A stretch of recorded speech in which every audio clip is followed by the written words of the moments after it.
What is up, YouTube? It's your boy Jordan coming at you back with another video. If this is your first time visiting the channel, be sure to like and subscribe. Hit that notification bell. That way you'll be updated on all my future videos. And so what this video is going to be about is 10 things that I love about my 2016 Dodge Hellcat Challenger. So let's just get right into it. The number one thing I love about this car is the euphoria. There's very few things in life that can just make you feel just amazing. I mean, you know, think of it like, for me, this car is almost like bungee jumping. You know what I mean? And it just, when I drive this thing, I'm happy. You know, I work from home. I'm a software engineer. You know, I'm at a desk. I'm solving problems all day. You know, so the only time I get to drive the car is when I'm not working.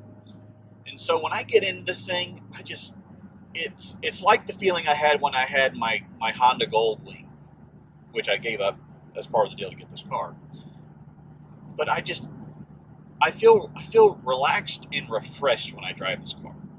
So pretty much every day I take this thing for a drive. And it might not be a long drive. It might be 15, 20 minutes, but I have got to get in this thing every single day. Every single day. And if there's days that I don't get to drive this car, I miss it. I look forward to driving this car. And I know there's, you know, everybody has their own vehicle, but how many of you have a vehicle that you're excited about driving? Even after you've owned it for a few months or longer. I mean, this car I'm going to be completely happy with for years and years to come, right? And so that's first and foremost something that's very important. If you're going to spend the money, you know, on such a car as this, if you're not enjoying it, don't buy it.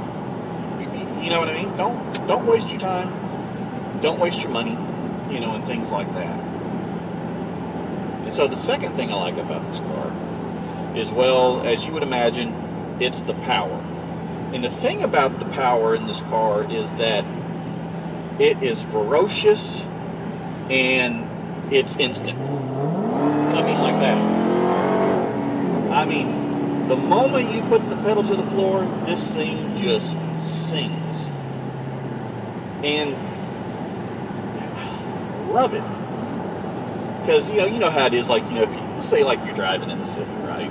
You know, when you're that first car at the red light, and you got that one person, like, to your left or your right, they know they're in the wrong lane, and they're trying to time that light, they don't stand a chance with this car. I mean, even if they do get a little bit of a hop at the light, you barely push this pedal a third of the way down, they can't keep up with you.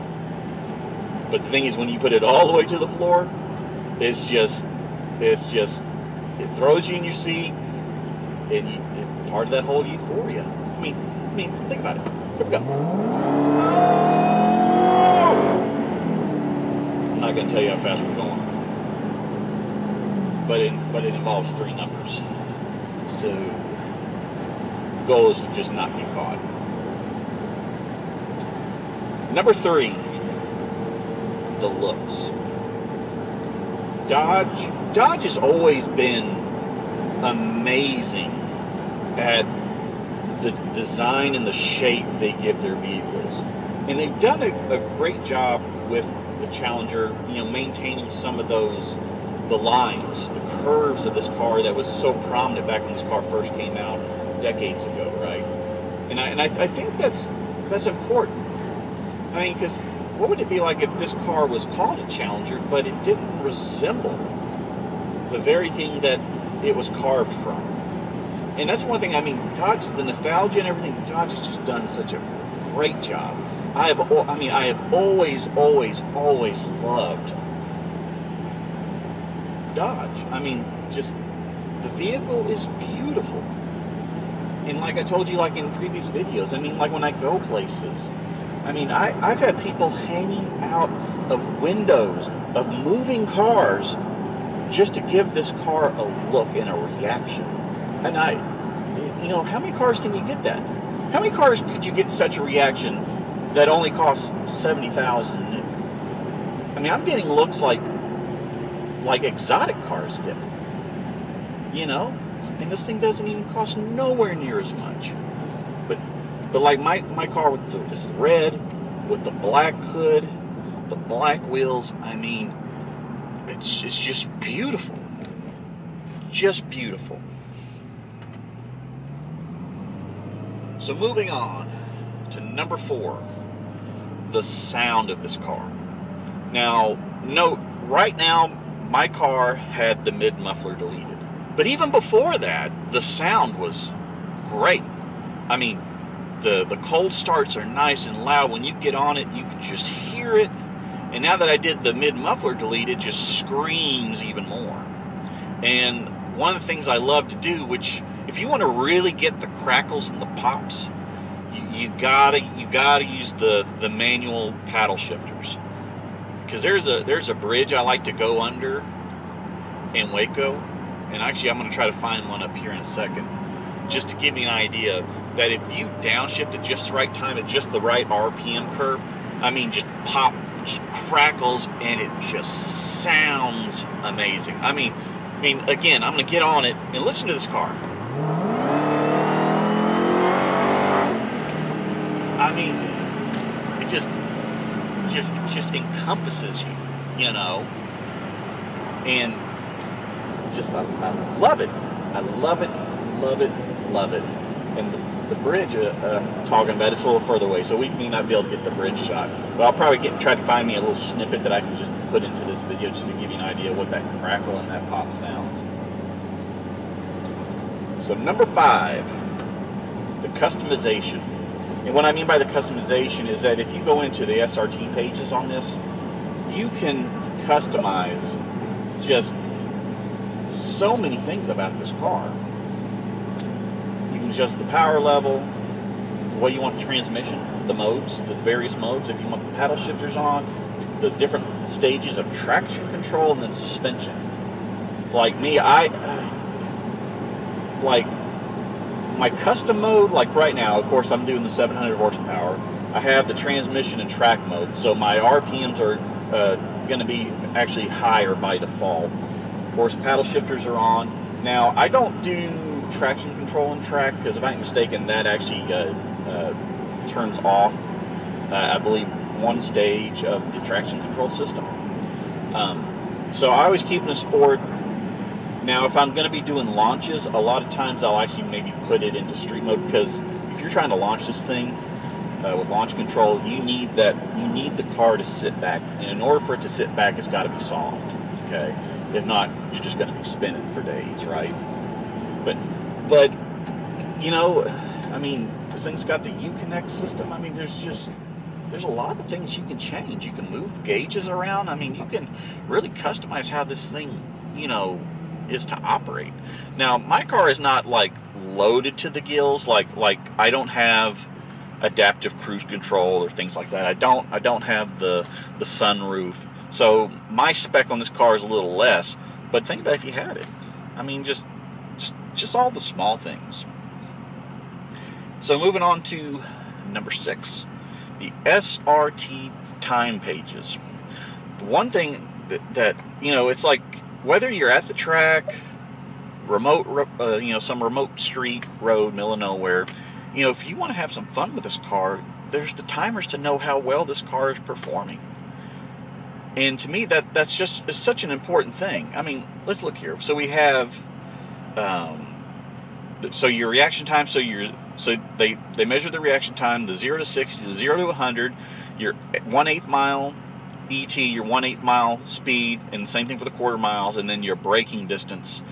And then they then measure what speed you were braking from. And a lot of this it's really kind of important stuff. But like for me, the 0 to 60 and the 1/8 mile is pretty much what I'm always, you know, playing with. Now, I've done a 3.5 second run for 0 to 60 once. I'm not gonna lie to you, I got lucky. The car just hooked. Because most of the time this thing just spins for days. And like, I mean, I've had this thing spinning through 5 gears.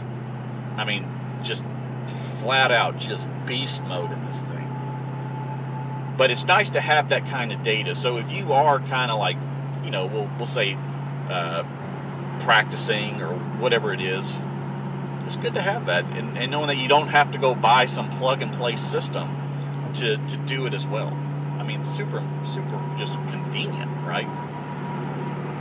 So number 7. Now, where I live, which is, I live just outside of Robinson. I mean, outside of Waco in a little town called Robinson.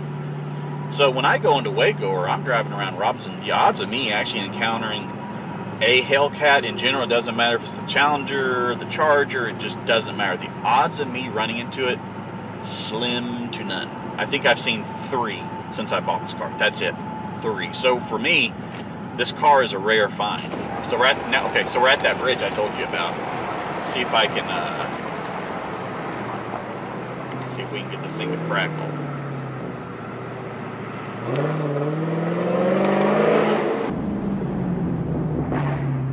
There it goes. There it went. Yeah, we got it. Let's see. Now we're going to do a launch from 2nd gear. Woo!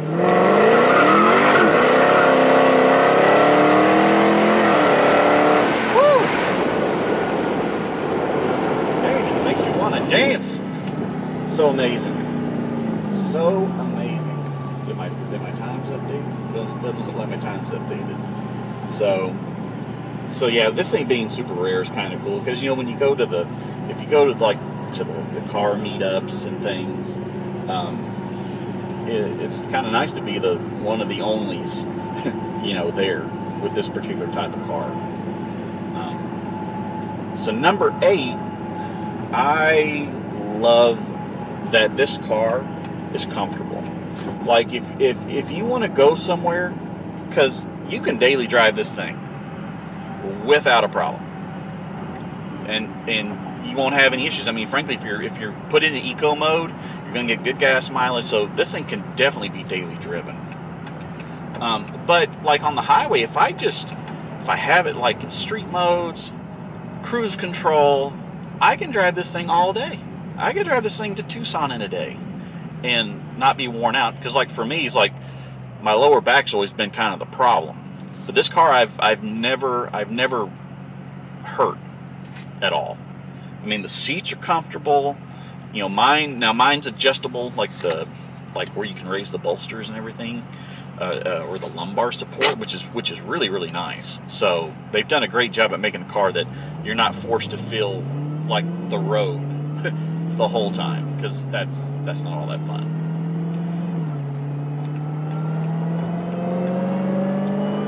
All right, number 9 is the heated and vented seats.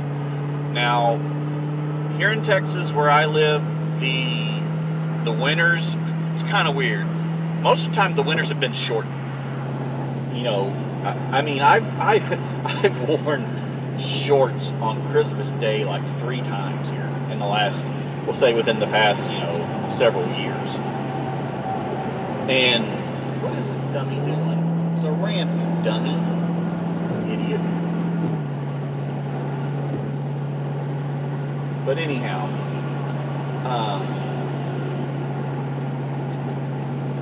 if it's cold outside and you got the heated seats turned on, I mean, they get warm really quick. I mean, frankly, if you do this car from a cold start and you want to get the heater on just inside the car, it gets hot quick.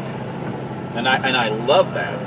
Now the vented seats, I'm telling you, when it's a hot summer day in Texas, it's hot. And these seats, I mean, when you turn them on, I mean, you instantly start feeling the vent, the air coming through. And I love that. The only thing I wish that was also made possible was if they could somehow include the vented portion into the steering wheel, because even if the seats are cool or you have AC running, I'm telling you, when you grab this black steering wheel on a hot day, that sucker's going to burn you, son. So that'd be the only thing, but I think that would probably be a hard thing to pull off, because I mean, unless they find a way to run it from inside, I mean literally inside the tube they use for the wheel. So that leads us to the final one, which is my family loves it, especially my daughters. My daughters, Abigail and Hannah Grace, every time we get in this car, the first thing's like, Daddy, can we do fast mode? I mean, they want me to just, you know, do this. Man, this thing just is freaking amazing. And, you know, they love it. Now, my wife likes the car, but she doesn't, if I drive it the way that the car's intended, she does not like it. She doesn't like me in the car at that time, because she feels a little bit out of control, and I get that. Not everybody likes to be in a car that just slings you around, all of that stuff. But as far as my children, they love it, and knowing that they enjoy it just as much as I do, even though they might experience it far less than I do. I mean, to me that's a really, really cool thing. I mean, frankly, kids don't get excited about cars all that much unless they're like really like into cars. But having a 7-year-old and a 6-year-old who just love a car, I'm telling you, that's kind of rare. You know what I mean? But yeah, so that concludes it. The 10 things I love about my Dodge Challenger Hellcat. I'm gonna head back home. I want to thank you for taking the time to. Oh, we got a Porsche. Hold up. Boom, son. There was a Porsche 911 that passed me. Let's see, what's she gonna do? I'm gonna slow it down a little bit. She ain't doing anything. Man, why would you own a Porsche 911 if you don't want to run it? Come on now. Oh well. So anyways, thank you for taking the time to watch the video. Be sure to like it. You know, that way I hit that Google algorithm just a little faster. And as always, be sure to subscribe to the channel, and most importantly, hit that notification bell. I'm working on putting out more videos. You know, this YouTube grind is true. It's real. You know, trying to come up with content, things that you can put out every day. It is a bit of a challenge, but it is what it is. So be sure to leave a comment below. Like, you know, what would you like to see me do a video on? I mean, just put it down there. I'll respond to every single comment that's left. And so I'm going to head home. Hope everybody has a great rest of their day. I'm Jordan, and I'm out. Take care, everybody.